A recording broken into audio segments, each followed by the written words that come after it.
మన తండ్రి అయిన దేవుని యొద్ద నుండి ప్రభువైన యేసుక్రీస్తు వారి యొద్ద నుండి కృపా సమాధానములు మనందరికీ కలుగును గాక. ఆమేన్. దయచేసి కూర్చోండి.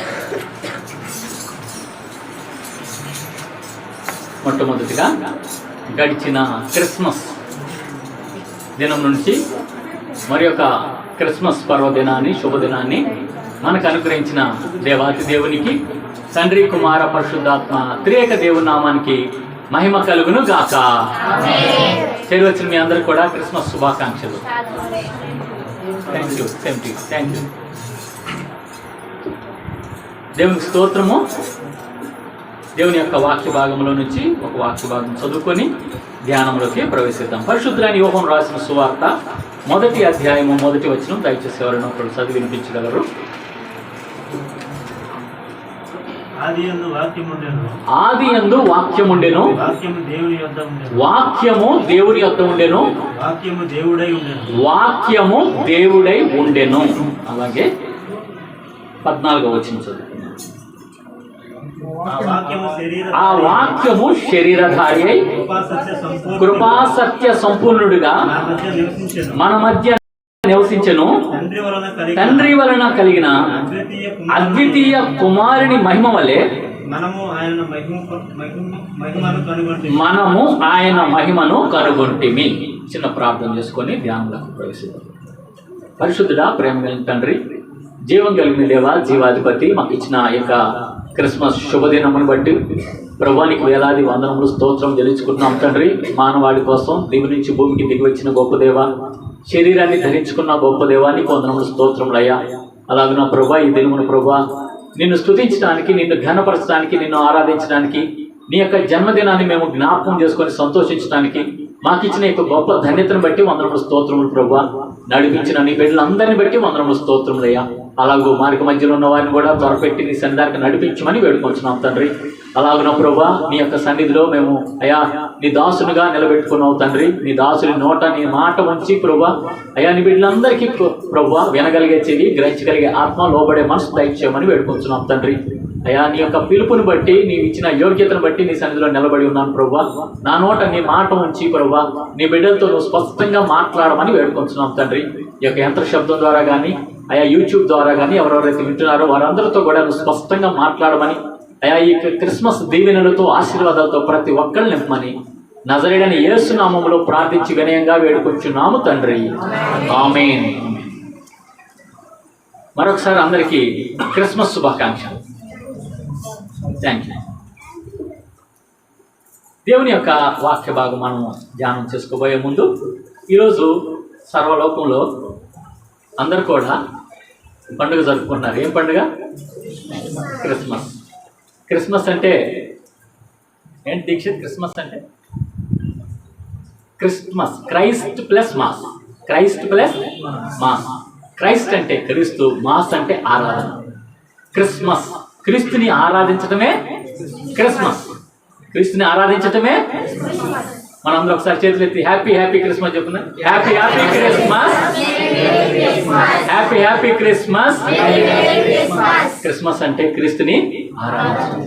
అయితే మన యొక్క ప్రపంచంలో కానీ, ప్రపంచ దేశాల్లో కానీ చాలామంది, కొన్ని కోటాను కోట్ల మంది, ఎక్కువ భాగం క్రీస్తు ప్రభువుని సొంత రక్షకుడిగా అంగీకరించి క్రీస్తు ప్రభువుని ఆరాధించేవారే ప్రపంచంలో ఎక్కువ మంది ఉన్నారు. బహుశా మన భారతదేశంలో చాలా చాలా తక్కువ కావచ్చు, కానీ ఇప్పుడు చాలా మంది తెలుసుకుంటున్నారు. కానీ ప్రపంచ దేశంలో ఎక్కువ మంది చేత స్తుతిస్తూ ఆరాధించబడుతూ ఉన్న దేవుడు ఎవరనంటే యేసుక్రీస్తు ప్రభువారు. అయితే యేసుక్రీస్తు ప్రభువారిని మనము జన్మదినోత్సవం జరుపుకుంటున్నాం. ఆయన డిసెంబర్ 25వ తారీఖున పుట్టాడని చెప్పేసి అనేక విధాలైన రికార్డ్స్, అంటే చరిత్ర ఆధారాలు ఉన్నాయి. అయితే ఈ యొక్క చరిత్ర క్రీస్తు పూర్వము, క్రీస్తు శకముగా కొంతమంది పండితులు, హిస్టారియన్స్, చరిత్రకారులు దీన్ని విభాగిస్తూ వచ్చారు. మన యొక్క చరిత్రని రెండుగా విభాగిస్తూ వచ్చారు. ఏ విధంగా విభాగిస్తూ వచ్చారు? క్రీస్తు పూర్వముగా, క్రీస్తు శకముగా. దాన్ని ఇంగ్లీష్లో ఏమంటారు? బిఫోర్ క్రైస్ట్, ఆఫ్టర్ క్రైస్టా? ఏడి అంటారు. ఏడి అంటే అన్నా డొమిని క్రీస్తు అన్నా డొమిని అని అంటే క్రీస్తు యుగం అన్నట్లుగా అనమాట. ఇది క్రీస్తు యుగం అని అర్థం అనమాట. అన్నా డొమిని ఏడి అని అంటారు, బీసీ ఏడి అని అంటారు. అయితే ఈ యొక్క ఒక వ్యక్తి, మీకు కూడా కొంతమంది ప్రశ్నలు వేస్తుంటారు. ఒక వ్యక్తి నన్ను ప్రశ్నించాడు, క్రీస్తు పుట్టక ముందు క్రీస్తు లేడా? క్రీస్తు పుట్టక ముందు క్రీస్తు ఉంటాడా? నేను పుట్టిన ముందు నేను ఉంటానా? నేను పుట్టక ముందు నేను ఉంటానా? ఉండను కదా. అలాంటప్పుడు క్రీస్తు పుట్టక ముందు క్రీస్తు ఉన్నాడా? మరి లేడు కదా. అంటే మీ దేవుడి వయసు ఎంత అని అన్నారు. మీ దేవుడి వయసు ఎంత? మీ దేవుడు 2000 సంవత్సరాలు వయసు కలిగిన వాడు, లేదా 2000 సంవత్సరాల చరిత్ర కలిగిన వాడు మాత్రమే కానీ అంతకుముందు లేడు అన్నట్లుగా వాళ్ళు చెప్తూ వచ్చారు. అయితే వాళ్ళకి అర్థం కావటం కోసం నేను వాక్యం చెప్తే వాళ్ళకి అర్థం అవుతుందా? వాళ్ళ యోహాను సువార్తలో ఇట్లా ఉంది, హెబ్రీయులు రాసిన పత్రికలో ఇలా ఉందని చెప్తే వాళ్ళకి అర్థం అవుతుందా? వాళ్ళకి ఏమని చెప్పారంటే, ఏమండి మనకు ఒక అడ్రస్ కావాలనుకోండి, సపోజు ప్రక్కన మన దుగ్గిరాల్లో రైల్వే ట్రాక్ అవతల చెన్నకేశ నగర్ ఉంది. నేను అడ్రస్ చెప్పేది ఎవరన్నా వచ్చి చెన్నకేశ నగర్ ఎక్కడానంటే మనం ఏమన్నా అడ్రస్ చెప్తాము? రైల్వే గేటు అవతల, రైలు కట్ట అవతల అని చెప్పాలి. అడ్రస్ చెప్పినప్పుడు మాత్రమే అది ఉందా? అడ్రస్ చెప్పకముందే అది ఉందా? అడ్రస్ చెప్పకముందే ఉంది. కానీ వీళ్ళు ఏమన్నారంటే అడ్రస్ చెప్పినప్పుడు నుంచి ఇది ఉన్నది అని భావిస్తున్నారు. అంటే క్రీస్తు యొక్క పుట్టుకని ఆధారం చేసుకుని చరిత్రని విభాగించినప్పటి నుంచి క్రీస్తు ఉన్నాడు, అంతకుముందు క్రీస్తు లేడు అని చెప్పేసి అని అంటున్నారు అనమాట. అంటే అంతకుముందు మీ దేవుడు ఎవరు? అంతకుముందు మీ దేవుడు ఎవరు? అంతకుముందు దేవుడు లేడు కదా, ఇప్పుడేమో క్రీస్తు దేవుడు అంటున్నారు కదా అనే ప్రశ్నను చాలా మంది వేస్తూ ఉంటారు. చాలా మంది కూడా ఈ యొక్క ప్రశ్నకు యొక్క అర్థం కూడా, సమాధానం చెప్పడానికి కూడా తెలియదు అనమాట. అయితే ఆ వ్యక్తికి ఈ విధంగా చెప్పేసరికి ఆ వ్యక్తి అర్థం చేసుకున్నాడు, ఓకే అంటే మేము అడ్రస్ పెట్టుకున్నాం. అంటే దీన్ని బట్టి ఒక చరిత్ర ఏంటంటే, మన యొక్క చరిత్రని ఇప్పటి వరకు జరిగిన చరిత్రని విభాగిస్తూ వచ్చారు. క్రీస్తుకు పుట్టక ముందు 4000 సంవత్సరాలు చరిత్ర ఉన్నట్లుగా చరిత్రకారులు చెప్తారు. క్రీస్తు పుట్టిన తర్వాత ఎన్ని సంవత్సరాలు? ఇప్పుడు క్రీస్తు పుట్టిన తర్వాత ఎన్ని సంవత్సరాలు? 2024 సంవత్సరాలు. కాబట్టి ఇప్పుడు ఒకవేళ మన డేట్ ఆఫ్ బర్త్ చెప్పాలనుకోండి, సపోజు 1990లో పుట్టారనుకోండి ఒకళ్ళు. 1900 అనేది చెప్పకూడదు. 1900కి ఇంకొక 4 సంవత్సరాలు కలుపుకుంటే నేను పుట్టింది ఎప్పుడు అని అంటే 5990 సంవత్సరంలో పుట్టాను అని చెప్పాలి. అంతే కదా. అయితే క్రీస్తుని బట్టి చరిత్ర విభాగించబడింది. అంటే ఏంటంటే క్యాలెండర్ ప్రవేశపెట్టారు. క్యాలెండర్ గ్రెగోరియన్ అని మనకి 3 క్యాలెండర్లు ఉన్నాయి. క్రీస్తుకి పుట్టక ముందే కొన్ని క్యాలెండర్స్ కొంతమంది రూపొందిస్తూ వచ్చారు. వాళ్ళు రికార్డ్ చేసుకొచ్చారు. క్యాలెండర్ దేనికనంటే జరిగిపోయిన వాటిని గ్రంథస్థం చేయాలంటే రికార్డు ఉండాలి. రికార్డు ఉండాలంటే ఆ రికార్డు ఎప్పుడు ఇది జరిగిందనే దానికి ఉండాలా లేదా, అందుకని క్యాలెండర్ ప్రవేశపెట్టారు. అయితే అంతకుముందు ఏం క్యాలెండర్ ఉండేదనంటే, అంతకుముందు ది జూలియన్ క్యాలెండర్ అనేది ఉంది. ది జూలియన్ అంటే రోమన్స్ వాడేవాళ్ళు ఈ క్యాలెండర్ని ది జూలియన్ క్యాలెండర్ అని అంటారు. అలాగే ఆ తర్వాత వచ్చిన ఆయన ది గ్రెగోరియన్ క్యాలెండర్ ఉందన్నమాట. ఆ తర్వాత ఇంకొక క్యాలెండర్ ఉంది, అది ఫ్రాన్స్ ఆ ప్రాంతంలో వాడుకలో ఉంది. కానీ ప్రపంచం మొత్తం ప్రాచుర్యం పొందిన క్యాలెండర్ ఏంటంటే గ్రెగోరియన్ క్యాలెండర్. అలాగే క్రీస్తు ప్రభు వారి యొక్క ఆధారం చేసుకొని ఒక ఆయన ఏం చేశాడంటే చరిత్రని డివైడ్ చేస్తూ వచ్చాడు. అయితే అంతకుముందు ఇద్దరు గురించి ఆలోచన చేశాడంట. ఒకటి అలెగ్జాండర్ ది గ్రేట్ ని ఆధారం చేసుకొని చరిత్రని డివైడ్ చేద్దాం అనుకున్నాడంట. అలెగ్జాండర్ ఉన్నాడు కదా, అలెగ్జాండర్ ప్రపంచం మొత్తాన్ని జయించాడు. ఆయన ఆధారం చేసుకొని చరిత్రను డివైడ్ చేద్దామంటే ఆయన గురించి ఆలోచన చేశాడు. అలాగే రోమన్ చక్రవర్తి గురించి కూడా ఆలోచన చేశాడు. క్రీస్తు ప్రభు వారి గురించి ఆలోచన చేసి అస్సలకి చరిత్ర, సరైన చరిత్ర ఆధారము ఎక్కడి నుంచి మనకు దొరుకుతుంది అని అంటే క్రీస్తు ప్రభు వారి నుంచి దొరుకుతుంది అని చెప్పేసి ఆయన ఆలోచన చేసుకొని క్రీస్తు పూర్వము, క్రీస్తు శకం అని చెప్పేసి డివైడ్ చేస్తూ వచ్చాడు. ఇప్పుడు మనం ఎందులో ఉన్నాము? ఏ యుగంలో ఉన్నాము? క్రీస్తు శకంలో ఉన్నాం. అనటానికి గుర్తు ఏంటంటే క్రీస్తు శకంలో ఉంటాము అనటానికి గుర్తు నా డేట్ ఆఫ్ బర్త్. నీ పుట్టినరోజు, నా పుట్టినరోజు. ఎవరు పుట్టినరోజు అని ఏమని చెప్పుకుంటాము? 1800లో పుట్టానండి, 1900లో పుట్టానండి, లేదా 2000 సంవత్సరంలో 2005లో పుట్టానండి అని చెప్పుకుంటాం. అంటే దేన్ని ఆధారం చేసుకొని నీ పుట్టినరోజు చెప్తున్నావు? క్రీస్తు ప్రభు యొక్క పుట్టుకని బట్టి ఆధారం చేసుకొని నీ యొక్క పుట్టినరోజుని తెలియజేస్తుంది. అయితే ఇక్కడ రాయబడిన వాక్యం కూడా మనం ధ్యానం చేసుకోబోతున్నాం. ఇప్పుడు మనం యోహాను సువార్త 1వ అధ్యాయం 1వ వచనం చదువుకుంటూ వచ్చాము. ఆదియందు వాక్యం ఉండెను, వాక్యము దేవుని యొద్ద ఉండెను, వాక్యము దేవుడే ఉండెను. ఈ ఒక్క వచనం పట్టుకొని మనం వెనక్కి వెళ్దాం. ఒకసారి వెనక్కి వెళ్ళి మరలా ఆదియందు. ఇప్పుడు ఆది కాండము 1వ అధ్యాయం 1వ వచనం ఒకసారి మనం చదువుకుంటే, ఆది కాండము 1వ అధ్యాయం 1వ వచనము. ఇక్కడ ఎంతతో ఆదియందు దేవుడు. ఆదిలో ఎవరున్నారు? ఆదియందు దేవుడు. సరే, ఇక్కడ 1వ అధ్యాయం 1వ వచనంలో ఏమని రాయబడి ఉంది? ఆదియందు వాక్యం ఉండేను. అక్కడ ఎవరున్నారని ఉంది? అక్కడేమో దేవుడు. ఇక్కడ ఎవరున్నారని ఉంది? వాక్యం. వాక్యము దేవుని యొద్ద ఉండెను, వాక్యము దేవుడై ఉండెను. ఎవరు రాయబడి ఉంది? వాక్యము దేవుడై ఉండెను అని చెప్పాడు. అంటే క్రీస్తు ప్రభు వారి గురించిన మాట ఇదన్నమాట. అంతేకాకుండా 14వ వచనం చదువుకుంటూ వచ్చాం కదా. ఏమని చదువుకుంటూ వచ్చాం చూడండి. ఇందాకేమనుకున్నాం? ఆది అంత ఎవరున్నారు? దేవుడు. ఇప్పుడు యోహాను సువార్త 1వ అధ్యాయం 1వ వచనం ప్రకారం ఆది అందు వాక్యం. వాక్యం, ఆ వాక్యమే 14వ వచనం చదవండి. ఆ వాక్యమే శరీరాన్ని ధరించుకున్నది. వాక్యం ఏం ధరించుకుంది? సశరీరుడు. యేసు ప్రభువారట సశరీరుడుగా వచ్చారంట.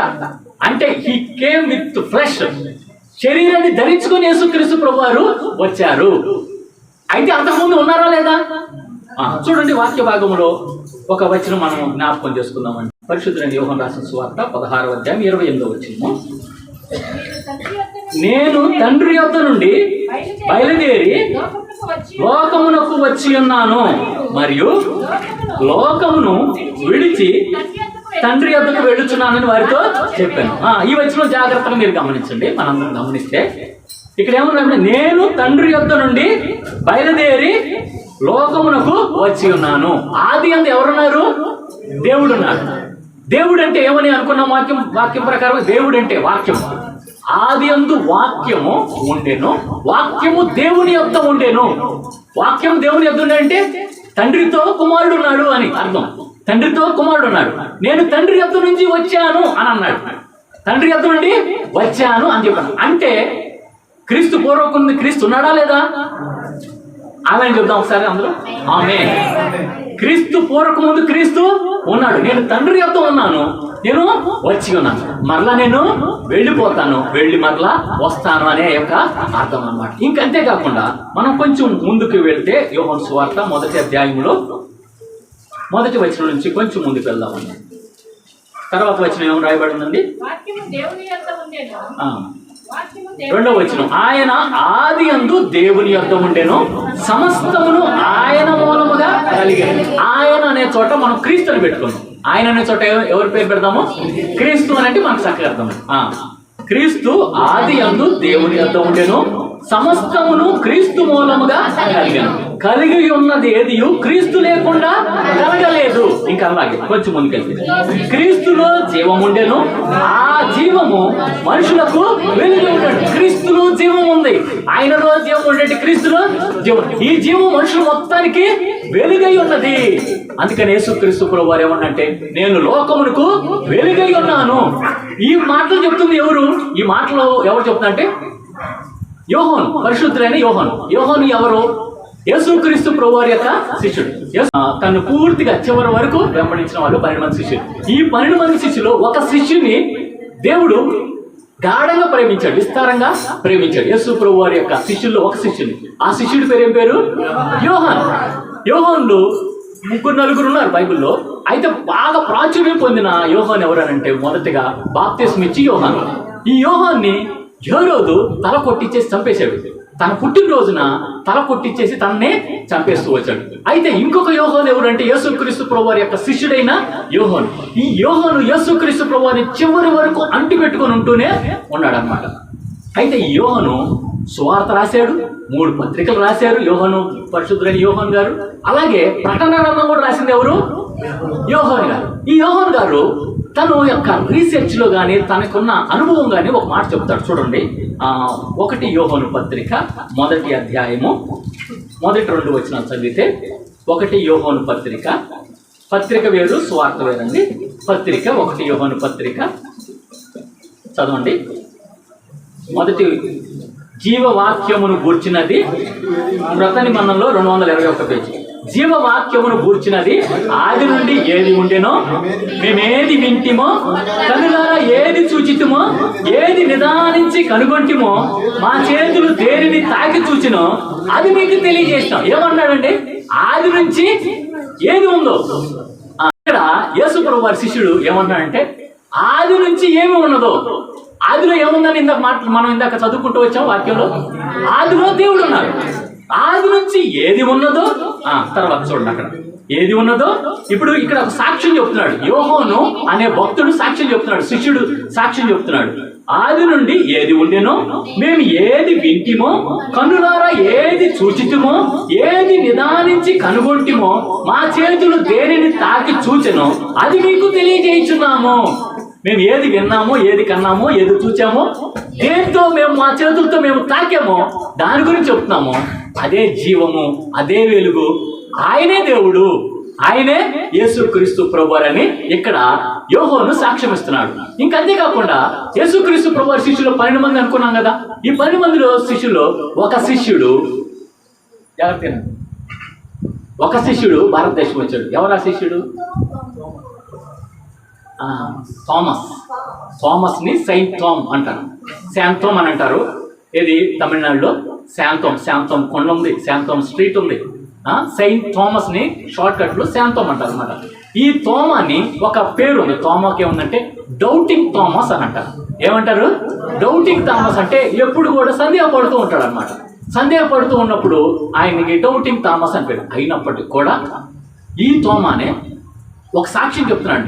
ఒకనొక సమయంలో ఈ తోమ యేసుక్రీస్తు వారు చనిపోయి తిరిగి లేచాడంటే నమ్మలేదు. అయితే పట్టుకోవాలన్నా నేను చూస్తేనే నమ్ముతాను అన్నాడు కాబట్టి ఈయనకి డౌటింగ్ థామస్ అంటారు. అయితే ఈయన ఎప్పుడైతే యేసుక్రీస్తు వారిని తాకాడో, తోమా భక్తుడు తాకాడో, అప్పుడు నా ప్రభువా నా దేవా అని అంటాడు. అంటే యేసుక్రీస్తు ఎవరని చెప్తున్నానంటే నువ్వు నా ప్రభువు, నా దేవుడు కూడా, నువ్వు నా దేవుడు. యేసుక్రీస్తు ప్రభువారు స్వయాన దేవుడే మానవుడిగా భూమి మీదకి వచ్చాడు. దేవుడే మానవుడిగా భూమి మీదకి వచ్చాడు. దీనినే మొదటి రాకడ అని అంటారు. దీన్ని ఏమంటారండి? మొదటి రాకడ అంటారు. ఆ క్రీస్తు ప్రభువారు దివి నుంచి భూమి మీదకి దిగి రావటానికి ఆయన ఒక ద్వారాన్ని ఏర్పాటు చేసుకున్నాడు. ఆ ద్వారం ఎవరు అనంటే కన్య మరియా. ఇది కూడా ప్రవచన రీతిగా యెషయా భక్తుడు తెలియపరుస్తూ వచ్చాడు. యెషయా భక్తుడు కన్యక గర్భవతి అయి కుమారుని కనును అతనికి ఇమ్మానుయేల్ అని పేరు పెట్టాడు. యెషయా గ్రంథము 7వ అధ్యాయం 14వ వచనంలో ఈ వాక్యం రాయబడి ఉంది. ఈ వాక్యము నెరవేర్చబడటం కోసము యేసు ప్రభువు ఎవరి ద్వారా జన్మిస్తూ వచ్చాడు? కన్య ద్వారా. కన్య గర్భం ధరించడం అనేది ఈ భూమి చరిత్రలోనే లేదు, భూమి మీద చరిత్రలోనే లేనే లేదు. ఇంకంతేకాకుండా ఒక విషయం ఏమంటే గమనించాలంటే పాత నిబంధనలో ఒక ప్రాఫెసీ కూడా ఉంది. పాప సహితునిలో నుంచి పాప రహితుడు పుట్టగలిగిన ఎంత మేలు. అలా ఎవరు పుట్టడానికి అవకాశము లేదు. కానీ దేవుడు పాప సహితురాలైన మేరీలో నుంచి, మేరీ కూడా పాపాత్మురాలు కిందనే మనము అంచనా వేయాలన్నమాట. కరెక్ట్గా యేసేపు మేరీ కూడా శరీరంతో వాళ్ళు వచ్చారు. వాళ్ళు తల్లికి తండ్రి యొక్క కలయిక ద్వారా వచ్చిన వాళ్ళు కాబట్టి యేసేపు కానీ మరియ కానీ జన్మతః పాపులే. కానీ యేసు ప్రభువారు జన్మతః పాప అనటానికి యేసు ప్రభువారు పరిశుద్ధాత్మ వలన గర్భం ధరిస్తూ వచ్చారు. కన్య ద్వారానే యేసు ప్రభువారు భూమి మీదకి అడుగుపెడుతూ వచ్చాడు. అందుకని యేసుక్రీస్తు ప్రభువారు ఏ దోషము లేదు, జన్మ పాపం లేదు, కర్మ పాపం అంతకంటే లేదు. నీలో నాలో జన్మ పాపం అంటే స్త్రీ పురుషుల కలయిక ద్వారా. అంటే మన పితరుడు పాపం చేశాడు. మన పితరుడైనా అంటే మన తాత వాళ్ళ తాత వాళ్ళ తాత వాళ్ళ తాత వాళ్ళ తాత వాళ్ళ బాగా వెనకెళ్తే ఆదాము మన అందరికంటే పెద్ద ఆదాము హవ్వల ద్వారా వచ్చిన వాళ్ళమే మనం. ఈ ప్రపంచ చరిత్ర చూస్తే చరిత్రకాలు చెప్పేది ఏంటంటే ఆదాము హవ్వల అనే ఇద్దరి ద్వారానే ఈ ప్రపంచం మొత్తం కూడా వ్యాప్తి చెందింది. ఆదాము హవ్వలు పాపం చేశారు. ఏం పాపం చేశారు? తినద్దన్న పండు తిని పాపం చేశారు. కాబట్టి నువ్వు తినుదిన ఖచ్చితంగా చస్తావు అన్నాడు. కాబట్టి మనుషులందరూ ఈరోజు చచ్చిపోతున్నారు. ధనవంతులు చచ్చిపోతున్నారు, పేదలు చచ్చిపోతున్నారు. కారణం ఏంటి? ఆనాడు ఆదాము ఏం చేశాడు? పాపం చేశాడు. అయితే ఒక పాస్టర్ అంట జాగ్రత్తగా ఒక పాస్టర్ గారు అంట, ఒక పాస్టర్ గారు ఉన్నారు. పాస్టర్ గారు పక్కన ఆయనతో పాటు అనుచరుడు కూడా ఉన్నాడు అనమాట. చక్కగా వాళ్ళిద్దరు సహవాసం బాగానే ఉంటుంది. ఈ పాస్టర్ గారు అంటే ఈ పద్దాక ఆదాము చేసిన పాపం మనందరి మీదకి సంక్రమించింది, ఆదాము అని ఈ పాపం గురించి చెప్తున్నాడంట. ఈ పక్కన ఉన్న అతను కొన్నాటికి ఈ వాక్యాలు పక్కనే ఉండి పాస్టర్ గారి వాక్యాలని ఎంట ఉంటాడు కదా, దీన్ని విసిగి చెంది వాడు ఆదాము కూడా చేసిన పాపం వల్ల నేను భరించున్నాను ఈరోజు అని అన్నాడు. ఎవరు అయ్యని నేనేం పాపం చేయలేదు, కానీ ఎవరు పాపం చేశారు? ఆదాము. ఇప్పుడు నీకు నాకు ఆదాము పాపం మీ మీద ఉందని అనుకో, కొంతమందికి కోపం వచ్చింది. ఆయన చేసిన దానికి నేను ఎందుకు భరించాలన్నట్టు అన్నట్లుగా భావన ఉండేది. అయితే ఈ పక్కన ఉన్న వ్యక్తి కూడా, పాస్టర్ గారి పక్కన ఉన్న వ్యక్తి కూడా మాట్లాడితే వాడు ఆదాము గారు చేసిన తప్పుకి నేను అనుభవించాలా, నేను కూడా పాపిగా ఎంచబడాలా, అదే కానీ నేను అప్పుడు కానీ ఉన్నట్టయితే నేను ఆ పండు తినేవాడిని కాదంటాడు. పాస్టర్ గారితో 2-3 సార్లు నేను కానీ ఆదాము స్థానంలో నేను ఉంటే ఆ పండు పొరపాటు తినేవాడిని కాదు, ఎంతమందిని పాపంలోకి దారి తీసేవాడిని కాదు అని చెప్తున్నాడంట. పాస్టర్ గారు చూశారు. సరే ఒకసారి పాస్టర్ గారు ఇట్లాగే పండుగ సమయంలో పాస్టర్ గారు తన్ని అయ్యా భోజనం నీకోసం స్పెషల్గా భోజనం ఏర్పాటు చేసామని చెప్పేసి మంచి సందర్భంలో భోజనం ఏర్పాటు చేసి చక్కగా మంచి చికెన్ బిర్యానీ, మటన్ బిర్యానీ ఇలాంటివి ఏర్పాటు చేసి చక్కగా మొత్తం ఆయనకి ఎదుట ఏర్పాటు చేస్తూ వచ్చాడనమాట. ఏర్పాటు చేసిన తర్వాత పాస్టర్ గారికి ఒక చిన్న పని నిమిత్తం బయటికి వెళ్తూ ఒక బాక్స్ మూత తీయకుండా ఉంది. అట్లా ఆయన వెళ్తా ఏమన్నాడంటే, ఈ బాక్స్ మూత మటుకు నువ్వు తీయద్దు అన్నాడు. అన్ని ఓపెన్ చేసి పెట్టాడు కానీ ఈ బాక్స్ మూత మటుకు నువ్వు తీయద్దు అన్నాడు. సరే ఈయన పాస్టర్ గారు వెళ్ళిపోయాడు. ఈయనకి మనసు మొత్తం ఆహార పదార్థాల మీద లేదు, మంచి గుమ్మగుమ్మాయించి కొట్టిన వాసన అనేది ఏమి లేదు. ఏముంది ఈ బాక్సులో? మటన్ బిర్యానీ, చికెన్ బిర్యానీ అంటే ఇంకా ఏముంది అని చెప్పి ఇంకా మనసు మెదులుతూ ఉండదు. తీద్దామా వద్దన్నాడు కదా, మళ్ళీ మెదులుతుంది తీద్దామా వద్దన్నాడు కదా అనుకున్నాడు. సరే చూసి అసలు వెళ్ళొచ్చి లోపు కప్పండి చూసి పెట్టేసేయచ్చు కదా అని అనుకున్నాడు. కప్పంట చూసి పెట్టేసేయచ్చు కదా, అసలు గారికి తెలియదు కదా ఆయనకి అని చెప్పేది అనుకొని తక్కువ ఇట్లా తీశాడు. ఇట్లా తీయటం ఫ్యాన్ గాలికి అందులో ఉన్న ఏకలో మొత్తం స్ప్రెడ్ అయిపోయి, ఈలోపు పాస్టర్ గారికి పని అయిపోయింది. వెంటనే వచ్చేసాడు. రాగానే మొత్తం ఏమంటే అక్కడ ఇప్పుడు అన్నాడు, ఏమన్నావు? ఆ రోజు పండు తినొద్దనంటే ఆదాము తిన్నాడు, నేనుంటే తినేవాడిని కాదన్నా. నీకేమని చెప్పే నేను బాక్స్ మూత తీయొద్దన్నాను కదా. ఇప్పుడు ఏం చేశాడు? బాక్స్ మనిషికి ఏదైతే చేయొద్దంటారో దాని మీద తప్పనెక్కువ, దానికి అసలు వద్దు అన్నదన్నలా. అంటే మనకు స్వభావమే మూర్ఖ స్వభావం. ఇప్పుడు చెప్పండి, ఇప్పుడు ఆదాము పాపం ఇతరులో ఉందా లేదా? ఇప్పుడు ఆదాము పాపం నా దగ్గరకు వచ్చింది అని అంటానికి ఇతను ఒప్పుకోవట్లేదు. ఇప్పుడు ఒప్పుకుంటాడా లేదా? ఒప్పుకొని తీరాల్సిందే. ఏకలే సాక్ష్యం. ఏం సాక్ష్యము? గబగబా ఏడి పెట్టాలంటే పెట్టగలుగుతాడు అప్పటికప్పుడు. ఇవి పెట్టడానికి అవకాశం లేదు. ఫ్యాన్ గారికి మొత్తం చుట్టే వేసినాను మనం. ఇంకప్పుడు అన్నట్ట ఆ ఆదాము గాడు అన్నాడు, చూసారా, చంపలేసుకొని నన్ను క్షమించాడు, నేను పాపినే, నేను కర్మ అంతేకాకుండా నా జన్మత నేను కూడా పాపిని. ఎందుకంటే ఈ స్వభావం వచ్చింది కదా, ఈ స్వభావం అట్లాగా మనకి ఆదాము పాపం సంక్రమించింది. యేసుక్రీస్తు ప్రభువారిలో ఏముంది? పాపం ఉందా? యేసుక్రీస్తు ప్రభువారిలో ఏ పాపము లేదు. అయితే యేసుక్రీస్తు ప్రభువారు పాత నిబంధన కాలంలో నుంచి ఇప్పటి వరకు ఉంటే ఉన్నాడు. అయితే యేసుక్రీస్తు ప్రభువారు ఎందుకు వచ్చాడు భూమి మీదకి? ఎలా వచ్చాడు అనేది ఇప్పుడు చెప్పుకున్నాం. ఎలా వచ్చాడు? కన్య మరియ గర్భం ద్వారా వచ్చాడు. ఇది ప్రవచనం నెరవేర్పు నిమిత్తము వచ్చినట్లుగా మనం వాక్య భాగంలో చూసుకోవచ్చు. ఇంకంతేకాకుండా ఇంకేమని రాయబడి ఉంది? యెషయా గ్రంథము 9వ అధ్యాయము 6వ వచనంలో ఏమని రాయబడి ఉంది? మనకు శిశువు పుట్టెను, కుమారుడు అనుగ్రహింపబడెను, ఆయన భుజం మీద ఏముండిదట? ఆయన భుజం మీద రాజ్యభారం ఉండింది, ఆయన ఆశ్చర్యకరుడు. యేసుక్రీస్తు ప్రభు వారి గురించిన ప్రవచనాలు, కన్యక గర్భం గురించి ప్రవచనం నెరవేరుతూ వచ్చింది. అలాగే యేసుప్రభు వారి గురించి ఆయన ఆశ్చర్యకరుడు, ఆలోచనకర్త, బలవంతుడైన దేవుడు, నిత్యులకు తండ్రి, సమాధానకర్త యొక్క అధిపతి అని చెప్పి వ్రాయబడి. కాబట్టి యేసుప్రభు వారు సమాధానకర్తగా భూమి మీదకి రావాల్సి ఉన్న ప్రవచనం ఉంది. కాబట్టి యేసుప్రభు వారు భూమి మీదకి వస్తూ వచ్చాడు. ఎందుకు వచ్చాడు యేసుప్రభు వారు? రావాల్సిన అవసరత ఏముంది? కొంతమంది ఏమన్నా క్వశ్చన్ వేశారంటే, పాత నిబంధనలో దేవుడి పేరు ఏం పేరంటే యెహోవా. ఏమని రాసిందట చూడండి, అక్కడ 10 ఆజ్ఞల్లో నీ దేవుడనైనా యెహోవాను నేనే అని చెప్పాడు. ఇక్కడ స్పష్టంగా ఏమని రాస్తుంది? నీ దేవుడైన యెహోవాను నేనే. యేసుక్రీస్తు ప్రభువారు భూమి మీద ఉన్నంత కాలం ఎప్పుడు కూడా నేను మీ దేవుడిని చెప్పనప్పుడు అప్పుడు చాలా మంది డౌట్ అనమాట. యేసు ప్రభు దేవుడు కాదు అని అంట. యేసు ప్రభు దేవుడు కాదు. దేవుడు ఎవరు? యెహోవానే. అయితే ఈ డౌట్కి మనం ఇందాక 16వ అధ్యాయం 28వ వచనం చదువుకుంటూ వచ్చాం కదా. ఏమని చదువుకుంటూ వచ్చాము? 16వ అధ్యాయంలో నేను తండ్రి యొద్ద ఉన్నాను, తండ్రి నుంచి వచ్చాను అని చెప్పారు. అలాగే ఈ యేసుక్రీస్తు ప్రభువారు హెబ్రీయులకు రాసిన పత్రికలో 1వ అధ్యాయంలో ఇలాగే హెబ్రీయులు అంటే పాలస్తీనాలో ఉన్న ప్రాంతీయ వాసులు యూదులు ఏం చేశారంటే యేసు ప్రభువుని దేవుడిగా నమ్మట్లా. యేసు ప్రభువుని దేవుడిగా నమ్మట్లా. ఆయన ఒక ప్రవక్తగా నమ్ముతున్నారు. ఇప్పుడు కూడా చాలా మంది కొంతమంది యేసు ప్రభువుని దేవుడిగా నమ్మట్లేదు. ఆయనే అంటే అక్కడ వాళ్ళకున్న ధైర్యం, ఇశ్రాయేలుకున్న ధైర్యం ఏంటంటే ఎల్ ఎలోహోయి ఇశ్రాయేలు, ఇశ్రాయేలు దేవుడే నిజమైన దేవుడు. ఎల్ ఎలోహోయి ఇశ్రాయేలు, మా దేవుడు నిజమైన దేవుడు, సర్వశక్తి గల దేవుడు, మా వెనకున్నది మా దేవుడు అన్నదానికి రుజువు చేసుకోవడానికి దేవుడు వాళ్ళ ద్వారా గెలిపిస్తున్నాడు. ఆ ఇజ్రాయేలు గొప్పతనం కాదు, వాళ్ళ వెనకున్న దేవుడి యొక్క గొప్పతనం. ఒక జనాంగాన్ని ఏర్పాటు చేసుకుని నా పవర్ ఏంటో చూడండి, నేను నిజమైన దేవుడిని, ఉన్న దేవుడిని అని తెలియజేయడం కోసం ఈ భూ ప్రపంచంలో వాళ్ళందరూ కూడా ఇజ్రాయెల్ దేశం వైపు చూస్తున్నారు. మీరు గమనిస్తే ఈ భూ ప్రపంచంలో చాలా దేశాలు ఉన్నాయి, 200కు పైగా దేశాలు, చిన్న దేశాలు కానీ పెద్ద దేశాలు కానీ. ఈ దేశాలన్నీ కూడా ఈ మధ్య ఇజ్రాయెల్ దేశంలో యుద్ధం జరుగుతుంటే ఇజ్రాయెల్ దేశం వైపే చూస్తున్నారు.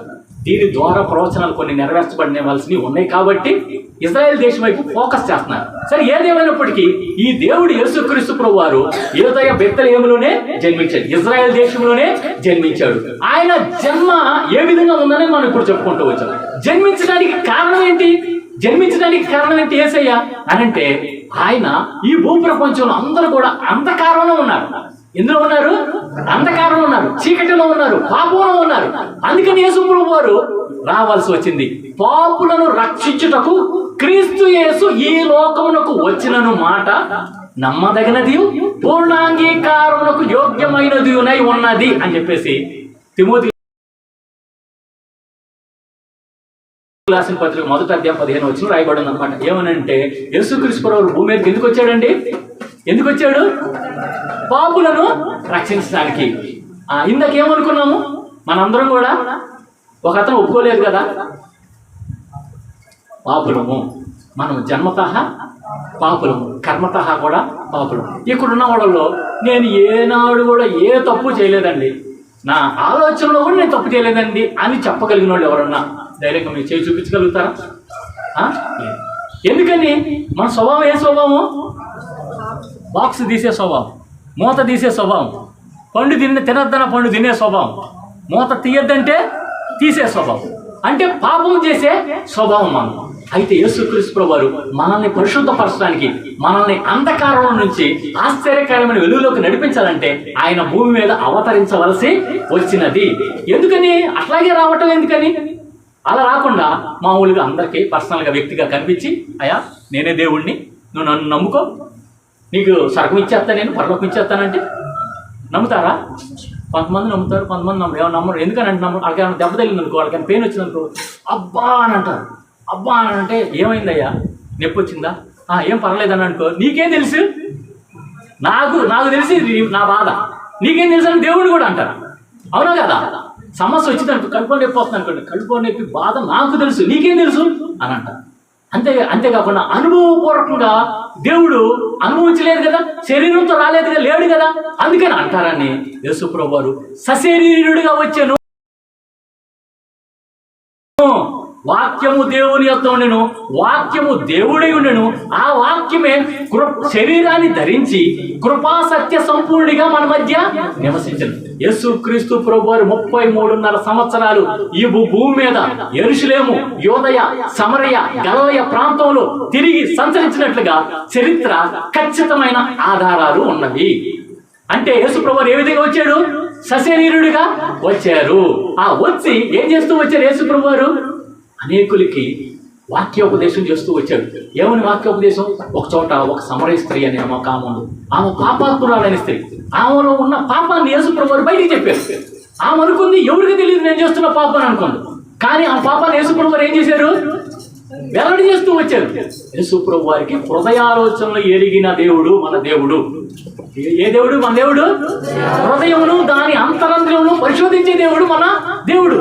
యేసు ప్రభు వారికి ఎదుట పరిశీలన శాస్త్రులు మనసులో గుసగుసలు చెప్పుకుంటా ఉంటే వెంటనే ఆ మనసులో ఉన్న మాటల్ని ఆలోచనలు బయటికి పెట్టి చెప్తూ వచ్చారు.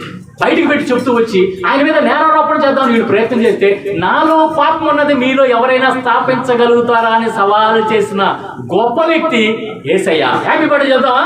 యేసయ్య హ్యాపీ బర్త్డే. అంత గొప్ప దేవుడు నిన్ను నన్ను వెలిగించడానికి దిగు నుంచి భూమి మీదకి దిగి వచ్చాడు. నీ పాపముని నా పాపాన్ని క్షమించడానికి దిగు నుంచి భూమి మీదకి దిగి వచ్చాడు. నీ పాపాన్ని నా పాపాన్ని భరించడానికి దిగు నుంచి భూమి మీదకి దిగి వచ్చాడు. ఆ వాక్యము శరీరాన్ని ధరించుకొని కృపా సత్య సంపూర్ణిగా మన మధ్య నివసించను. అయితే నువ్వు పాపిగా ఉన్నావు అని చెప్పేసి బైబిల్ చెప్తుంది. అలాగే నువ్వు పరిశుద్ధుడిగా నిన్ను చేస్తానని కూడా బైబిల్ చెప్తుంది. ఏమని చెప్తుంది బైబిల్? నిన్ను పరిశుద్ధుడిగా చేస్తాను. ఎప్పుడు పరిశుద్ధుడిగా అవుతావు నువ్వు? నేను పరిశుద్ధుడు అవ్వాలంటే దేవుడికి ఒక మాట చెప్తున్నాడు. దేవుడు ఏమంటాడంటే 1వ అధ్యాయం యోహాను సువార్త 1వ అధ్యాయం 12వ వచనంలో ఈ మాట రాయబడి ఉంది. చదవండి. యోహాను సువార్త. తన్ను ఎందరు అంగీకరించిరో వారికి అందరికీ అనగా తన నామమునందు విశ్వాసం ఉంచిన వారికి దేవుని పిల్లలవుటకు ఆయన అధికారము అనుగ్రహించను. ప్రియమైన సంగమా, ప్రియమైన సహోదరి సోదరుడు, జాగ్రత్తగానండి. యేసయ్యనట ఎవరైతే అంగీకరిస్తారో, యేసయ్య నిజంగా భూమి మీదకి వచ్చాడు, నా కోసం వచ్చాడు, నా కోసమే ఆయన ఈ శ్రమను అనుభవించాడు, ఆయన నా పాపాలను తీసివేయడానికి వచ్చాడని నువ్వు కానీ తెలిసి అంగీకరించావంటే, యాక్సెప్ట్ చేసావంటే, అప్పుడు వాళ్ళకు ఒక అధికారం ఇస్తానంట, ఒక పవర్ ఇస్తానంట. ఏమని పవర్ ఇస్తున్నాడు?